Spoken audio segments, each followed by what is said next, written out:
मेरे इस चैनल पे मैं पेरेंटिंग और रिलेशनशिप्स के हवाले से बात करती हूँ। तो आज का जो हमारा टॉपिक है वो है सिबलिंग राइवलरी। बहन भाइयों के बीच में जो एक कॉन्फ्लिक्ट डेवलप होता है, आज हम उसकी बात करेंगे कि क्यों बहन भाई एक दूसरे के दुश्मन होते हैं या एक दूसरे से बहुत ज़्यादा अगेंस्ट होते हैं और नेगेटिविटी शो करते हैं।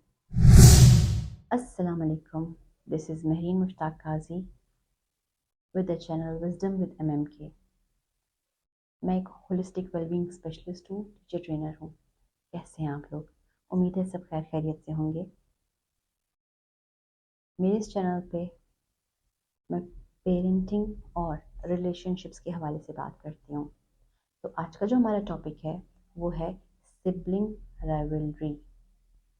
बहन भाइयों के बीच में जो एक कॉन्फ्लिक्ट बहन भाइयों के बीच में जो एक कॉन्फ्लिक्ट डेवलप होता है, आज हम उसकी बात करेंगे कि क्यों बहन भाई एक दूसरे के दुश्मन होते हैं या एक दूसरे से बहुत ज़्यादा अगेंस्ट होते हैं और नेगेटिविटी शो करते हैं।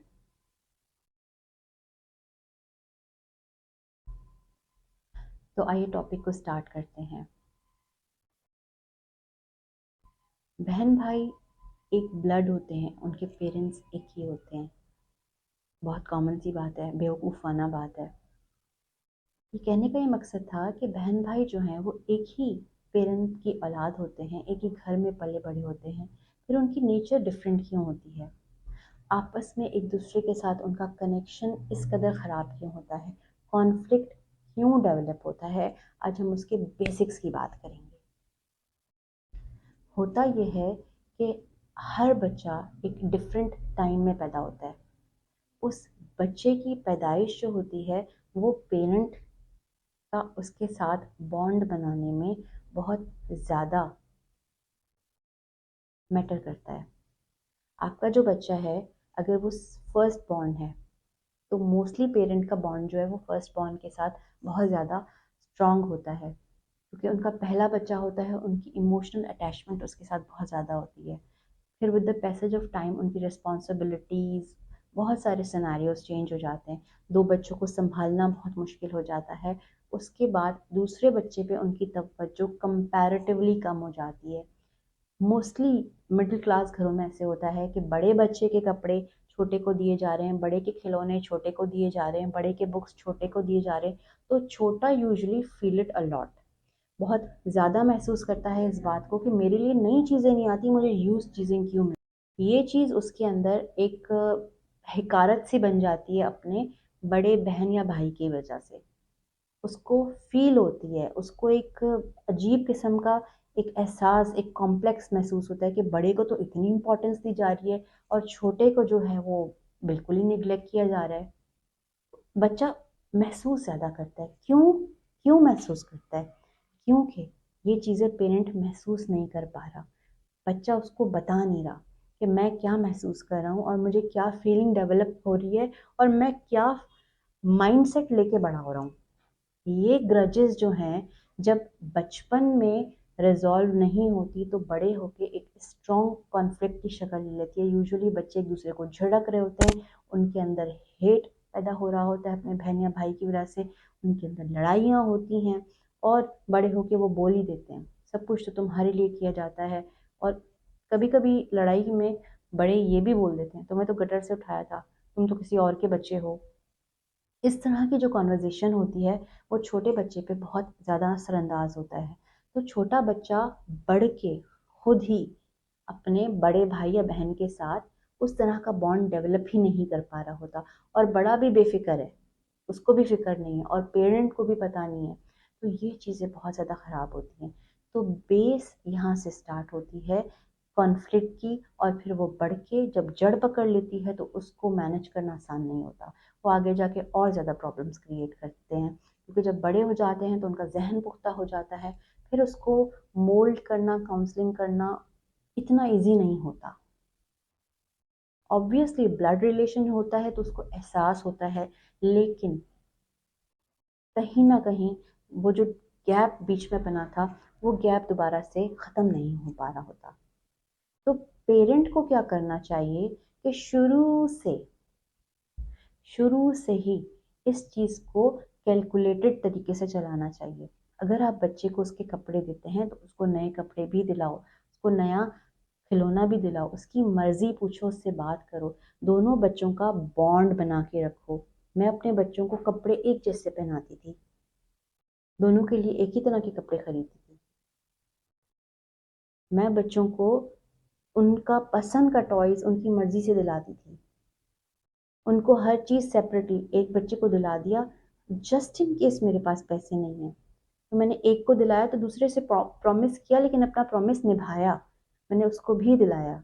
तो इस तरह से आप कैलकुलेटेड चलोगे तो बच्चे में कॉम्प्लेक्स डेवलप नहीं होगा, बड़े से उसका रिश्ता खराब नहीं होगा।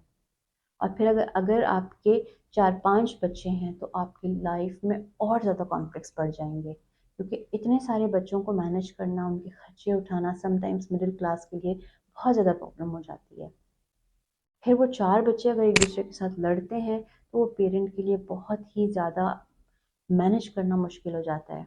और आजकल तो महंगाई का दौर है, इस महंगाई के दौर में, इस नफसा नफसी के दौर में मेंटल पीस बहुत ज़रूरी है, क्योंकि अगर आपको बाहर फाइट करना है तो आप घर में कैसे फाइट कर सकोगे।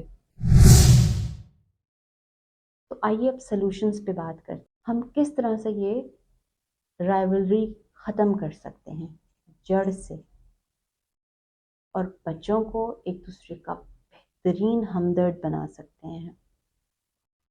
हाबिल और काबिल का किस्सा तो आपको याद होगा कि किस तरह से वो अपनी दुल्हन पे लड़ पड़े थे और एक ने दूसरे को कत्ल कर दिया था। तो बाहर के एस्पेक्ट्स आपके बच्चों को और ज़्यादा दूर करें तो बेहतर है कि आप वर्क करके अपने बच्चों को एक दूसरे के करीब कर दें। थोड़ी सी मेहनत से, थोड़ी सी काउंसलिंग से, थोड़ी सी बॉन्डिंग बनाने से बच्चों की ज़िंदगी में बहुत सुकून आएगा और आपकी ज़िंदगी में बहुत खुशियाँ लाएगा। हमेशा घर में रूल सेट करके रखिए, हर इंसान के लिए रूल बराबर होने चाहिए, किसी को भी किसी भी हाल में लीलियंसी नहीं देनी चाहिए ताकि कोई कॉन्फ्लिक्ट ही ना डेवलप हो सके। हर बच्चे को उसका हक बराबरी के साथ देना चाहिए। अगर आपने गैप किया और आपने खुद एक बच्चे से मोहब्बत ज़्यादा की, दूसरे को झिड़का, तीसरे को झिड़का, तो उस बच्चे के साथ आपका जो बॉन्ड है उससे दूसरा बच्चे के अंदर जेलसी डेवलप होगी, नेगेटिव इमोशंस डेवलप होंगे, वो आपका भी दुश्मन होगा, वो उस भाई या बहन का भी दुश्मन होगा जिससे आपकी अटैचमेंट होती है। ये इंसानी फितरत है, शैतान तो हर जगह साथ है ना हमारे, वो तो हमेशा हमें भड़काता रहता है। और हमेशा कंसिस्टेंट रहिए, जो रूल्स एंड रेगुलेशंस आपने उन बच्चों के लिए रखे हैं वही रूल्स एंड रेगुलेशंस आपने हर किसी के लिए रखने हैं। घर में सबके रूल्स एंड रेगुलेशंस बराबर होने चाहिए। अगर आपने कहीं भी तरमीम की है तो उसका आपके पास बहुत ज़्यादा सेटिस्फाइंग और लॉजिकल रीज़न होना चाहिए। आपने दूसरे बच्चे को सेटिस्फाई करना है, उसकी नीड्स को, उसकी ख्वाहिशों को, उसके कॉन्फ्लिक्ट्स को बहुत ज़्यादा सेटिस्फाई करके रखना है। अगर आप उसको कोई चीज़ नहीं दे रहे हो तो बहुत ही ज़्यादा आपका जो रीज़न होना चाहिए वो क्लियर होना चाहिए, आपको उसको सेटिस्फाई करना है। अगर आप उसके अंदर सेटिस्फेक्शन नहीं बिल्ड कर पाए तो फिर राइवलरी लाजमी बनेगी। अरे बच्चों के अंदर ही आप कॉन्फ्लिक्ट रेजोल्यूशन की स्किल डेवलप कर दें, सबकी ड्यूटी बांट दें। अगर कोई प्रॉब्लम होता है तो you are responsible for this. अगर घर में झगड़ा होता है तो सारा झगड़ा आपने हल कराना है। अगर घर में किसी चीज़ की कोई कमी हो जाती है तो आपने मुझे इन्फॉर्म करना है। इस तरह अगर बच्चों में आपने ड्यूटीज़ डिस्ट्रीब्यूट कर दी, आपने बच्चों को उनकी अथॉरिटीज़ दे दी, आपने उनको अपने साथ मिला लिया, तो इस तरह भी रिस्पॉन्सिबिलिटीज़ शेयर करने से आपका बहुत सारा प्रॉब्लम हल हो जाएगा। क्योंकि बच्चे में जब अथॉरिटी आ जाती है और आपके साथ शेयरिंग पे आ जाता है तो वो रिस्पॉन्सिबिलिटी ले लेता है, फिर वो इस तरह के नेगेटिव इमोशंस को छोड़ देता है, क्योंकि कहीं ना कहीं उसको फील होता है कि अगर मैं फेल हो गया तो मेरी बेइज्जती होगी। ऐसे ऐसे आप आइडियाज़ जनरेट कीजिए जिससे आप बच्चों के अंदर टीम वर्क को जनरेट कर सकें। आप उनको कोई टारगेट दे दीजिए। जैसे कि अगर आपके बच्चे टीनेजर्स हैं या आपके बच्चे 10-12 साल के हैं तो let's cook together, let's make pizza together. एक को आपने डो बेलने के लिए दे दिया, एक को आपने चीज़ श्रेड करने के लिए दे दिया, फिर आपने एक सबके साथ मिला के डेकोरेशंस करवा दी, पिज़्ज़ा की टॉपिंग करवा दी, बेक करवा दिया। फिर अब जब सब सामने आएगा तो ये हम सब की मेहनत है। तो एक टीम का कॉन्सेप्ट उनके अंदर जनरेट करेंगे तो उनके बीच की जो बॉन्डिंग है वो स्ट्रांग होगी। जब बचपन से ही उनकी बॉन्डिंग स्ट्रांग होगी तो आगे वो एक दूसरे के साथ हमेशा बात करते रहेंगे, शेयर करते रहेंगे। खुदा ना खास्ता अगर आपके और बच्चे के बीच में कोई गैप होगा तो सिबलिंग के बीच में गैप नहीं होगा, क्योंकि बच्चे की बात आप तक पहुंचना बहुत ज़रूरी है। अगर किसी बच्चे में खुदा ना खास्ता कोई भी कमी है तो उसको दूसरे बड़े बच्चे या छोटे बच्चे के साथ कंपेयर करके कभी भी जलील मत कीजिए, कभी भी उसकी इंसल्ट मत कीजिए, उसकी नफ्स को ठेस मत पहुंचाइए। इस तरह भी राइवलरी बढ़ती है। अगर आपने कंपेयर किया तो ये आपकी बहुत बड़ी गलती होगी। बच्चे को, हर बच्चे को उसका वक्त दीजिए, मोहब्बत दीजिए, उसके साथ रहिए, उसको प्यार कीजिए। जब आप बच्चे को प्यार करेंगे, उसके साथ रहेंगे, तो आपका ये टाइम, जो उसको शिकायत होगी कि मेरा पेरेंट जो है उसको ज़्यादा करता है, मुझे ज़्यादा नहीं करता, वो चीज़ ख़त्म हो जाएगी। आप बच्चे को एक क्वालिटी टाइम दीजिए और उसका, हर बच्चे के साथ, अगर आप पे खुदा ना खास्ता 8 बच्चे भी हैं, आई एम सॉरी बट लोगों के होते हैं, लेकिन मैं एक बात कर रही थी कि अगर आपके 8 बच्चे भी हैं तो आठों के साथ आपको इक्वली टाइम स्पेंड करना है, एक बच्चे को भी इग्नोर नहीं करना। ये तो एक एग्जाम्पल थी, लेकिन मैं बात कर रही हूँ कि बच्चों के साथ इक्वली अपने आप को डिस्ट्रीब्यूट करो। You are the mother, you are the father, और आपका बॉन्ड आपके बच्चे के साथ बहुत ज़्यादा ज़रूरी है। कोई भी कॉन्फ्लिक्ट आता है ना, तो आपने न्यूट्रल रहना है। जो गलत है वो गलत है, जो सही है वो सही है। और मैं अपनी बात रिपीट करूँगी, लॉजिकल एक्सप्लेनेशन होनी चाहिए हर बात की। अगर लॉजिकल एक्सप्लेनेशन नहीं हुई, बच्चा सेटिस्फाई नहीं हुआ, बच्चे के अंदर कॉन्फ्लिक्ट लाजमी आएगा। जिस तरह से मोहब्बत आपने इक्वली बांटनी है तो रिसोर्सेज को भी आपने इक्वली बांटना है। अगर आप सबको कैंडीज दे रहे हो तो सबको बराबर देनी है। ऐसा ना हो कि बड़े को 4 दे दी तो छोटे को दो दे दी तो आखिरी को 1 दे दी। ये बहुत ही ज़्यादा अनफेयर एटीट्यूड होता है कि छोटा है तो एक ही खाएगा। नो, आपने इक्वली डिस्ट्रीब्यूट करना है। हमारे यहाँ ये होता था कि एक बच्चे का बर्थडे होता था तो 2 गिफ्ट आते थे, ताकि दोनों को दिए जाएं और दोनों के अंदर वो चीज़ डेवलप ना हो जिसकी वजह से कॉन्फ्लिक्ट बढ़े।